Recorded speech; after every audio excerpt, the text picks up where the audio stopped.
Track 8. 1. Savannah.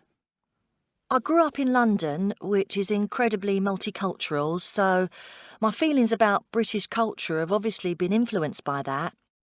Half my friends were mixed race, like me, and we all grew up going to the Notting Hill Carnival, eating curry and kebabs, listening to Jamaican music, American music. You know, real mixed bag stuff. Now, though, I live in Lincolnshire, which is much more what you might call traditionally English. It's much whiter for a start. I'm enjoying it though, I have to say. I love the countryside up here and the big empty skies, and I love all the local car boot sales as well. I've picked up some mad stuff there. I've started gardening too and getting into baking, which is a whole new thing for me. My London friends would die laughing if they could see me now. 2. Callum. One thing that bugs me is people talking about British culture, when what they really mean, whether they're aware of it or not, is English. Scotland's a separate country with its own distinct cultural heritage. Politically, we're more left-wing, but that's not reflected in the British government, which is still dominated by these Southern English public school boys.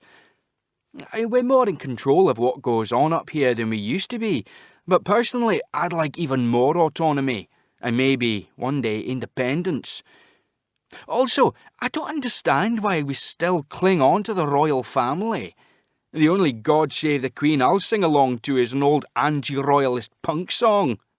In some ways, I'd like to be seen as a Republican, and a citizen of the world first, then European and Scottish, or even British, but never English. 3. Amir. Some people might not expect someone like me to be running a fish and chip shop, but for most of my customers, it's just not an issue. I was born here, as were my parents, and I'm as British as anyone else. I just happen to be Muslim as well, that's all. It's no big thing. I mean, it's not exactly unusual nowadays, is it? I do get the occasional comment about it, but I don't let it bother me. The only time I ever feel vaguely conflicted about my identity is when England play Pakistan at cricket. I can't help it, but I always want Pakistan to do well. There's generally a bit of friendly joking about that with the local lads, but, as I always say, I'm sure most English blokes who end up moving to Spain still want their kids to support the English football team.